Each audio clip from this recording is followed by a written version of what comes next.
3. La teuse se hâta d'éteindre les cierges. Mais elle s'attarda à vouloir chasser les moineaux. Aussi, quand elle rapporta le missel à la sacristie, ne trouva-t-elle plus l'abbé Mouret, qui avait rangé les ornements sacrés, après s'être lavé les mains. Il était déjà dans la salle à manger, debout, déjeunant d'une tasse de lait. « Vous devriez bien empêcher votre sœur de jeter du pain dans l'église, » dit la teuse en entrant. C'est l'hiver dernier qu'elle a inventé ce joli coup-là. Elle disait que les moineaux avaient froid, que le bon Dieu pouvait bien les nourrir. Vous verrez qu'elle finira par nous faire coucher avec ses poules et ses lapins. Nous aurions plus chaud, répondit gaiement le jeune prêtre. Vous grondez toujours, la teuse. Laissez donc notre pauvre Désirée aimer ses bêtes. Elle n'a pas d'autre plaisir, la chère innocente. La servante se planta au milieu de la pièce. Oh! Vous, reprit-elle, vous accepteriez que les pies elles-mêmes bâtissent leur nid dans l'église. Vous ne voyez rien, vous trouvez tout parfait. Votre sœur est joliment heureuse que vous l'ayez prise avec vous, au sortir du séminaire. Pas de père, pas de mère. Je voudrais savoir qui lui permettrait de patauger comme elle le fait, dans une basse-cour. Puis, changeant de ton, s'attendrissant, ça, bien sûr, ce serait dommage de la contrarier. Elle est sans malice aucune. Elle n'a pas 10 ans d'âge, bien qu'elle soit une des plus fortes filles du pays. Vous savez, je la couche encore, le soir, et il faut que je lui raconte des histoires pour l'endormir, comme à une enfant. L'abbé Mouret était resté debout, achevant sa tasse de lait, les doigts un peu rougis par la fraîcheur de la salle à manger, une grande pièce carrelée, peinte en gris, sans autre meuble qu'une table et des chaises. La teuse enleva une serviette, qu'elle avait étalée sur un coin de la table, pour le déjeuner. « Vous ne salissez guère de linge, » murmura-t-elle. « On dirait que vous ne pouvez pas vous asseoir, que vous êtes toujours sur le point de partir. » Ah! Si vous aviez connu Monsieur Caffin, le pauvre défunt curé que vous avez remplacé. Voilà un homme qui était douillet. Il n'aurait pas digéré, s'il avait mangé debout. C'était un Normand, de Canteleu, comme moi. Oh, je ne le remercie pas de m'avoir amené dans ce pays de loups. Les premiers temps, nous sommes-nous ennuyés, bon Dieu. Le pauvre curé avait eu des histoires bien désagréables chez nous. Tiens. Monsieur Mouret, vous n'avez donc pas sucré votre lait? Voilà les 2 morceaux de sucre. Le prêtre posait sa tasse. Oui, j'ai oublié, je crois, dit-il. La teuse le regarda en face, en haussant les épaules. Elle plia dans la serviette une tartine de pain bis qui était également restée sur la table. Puis, comme le curé allait sortir, elle courut à lui, s'agenouilla, en criant « Attendez, les cordons de vos souliers ne sont seulement pas noués. Je ne sais pas comment vos pieds résistent, dans ces souliers de paysans. Vous, si mignon, qui avez l'air d'avoir été drôlement gâté.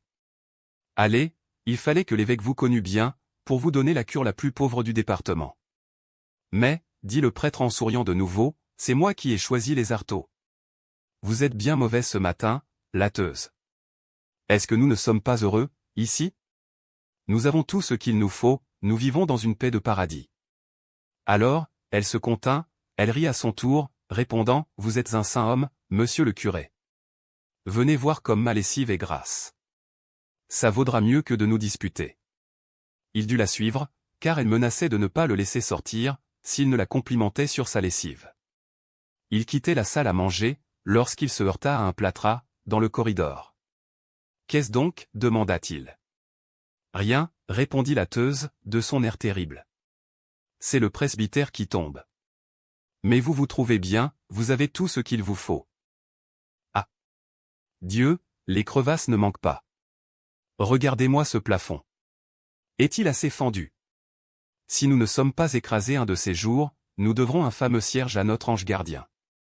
Enfin, puisque ça vous convient. C'est comme l'église. Il y a 2 ans qu'on aurait dû remettre les carreaux cassés. L'hiver, le bon Dieu gèle. Puis, ça empêcherait d'entrer ces gueux de moineaux. Je finirai par coller du papier, moi, je vous en avertis. Et c'est une idée, murmura le prêtre, on pourrait coller du papier. Quant aux murs, ils sont plus solides qu'on ne croit. Dans ma chambre, le plancher a fléchi seulement devant la fenêtre. La maison nous enterrera tous. Arrivé sous le petit hangar, près de la cuisine, il s'extasia sur l'excellence de la lessive, voulant faire plaisir à la teuse, il fallut même qu'il la sentît, qu'il mit les doigts dedans. Alors, la vieille femme, enchantée, se montra maternelle. Elle ne gronda plus, elle courut chercher une brosse, disant « Vous n'allez peut-être pas sortir avec de la boue d'hier à votre soutane. Si vous l'aviez laissée sur la rampe, elle serait propre. Elle est encore bonne, cette soutane. Seulement relevez-la bien, quand vous traversez un champ. Les chardons déchirent tout. » Et elle le faisait tourner, comme un enfant, le secouant des pieds à la tête, sous les coups violents de la brosse. Là, c'est assez, dit-il en s'échappant. Veillez sur Désiré, n'est-ce pas? Je vais lui dire que je sors. Mais, à ce moment, une voix claire appela « Serge !» Serge. Désiré arrivait en courant, totu rouge de joie, tête nue, ses cheveux noirs noués puissamment sur la nuque, avec des mains et des bras couverts de fumier, jusqu'au coude. Elle nettoyait ses poules. Quand elle vit son frère sur le point de sortir, son bréviaire sous le bras, elle rit plus fort, l'embrassant à pleine bouche, rejetant les mains en arrière, pour ne pas le toucher. Non, non, balbutiait-elle, je te salirai. Oh. Je m'amuse. Tu verras les bêtes, quand tu reviendras. Et elle se sauva.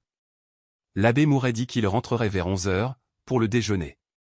Il partait, lorsque la Teuse, qui l'avait accompagné jusqu'au seuil, lui cria ses dernières recommandations. N'oubliez pas de voir frère Archangia. Passez aussi chez les Brichet, la femme est venue hier, toujours pour ce mariage. Monsieur le curé, écoutez donc. J'ai rencontré la Rosalie. Elle ne demanderait pas mieux, elle, que d'épouser le grand fortuné.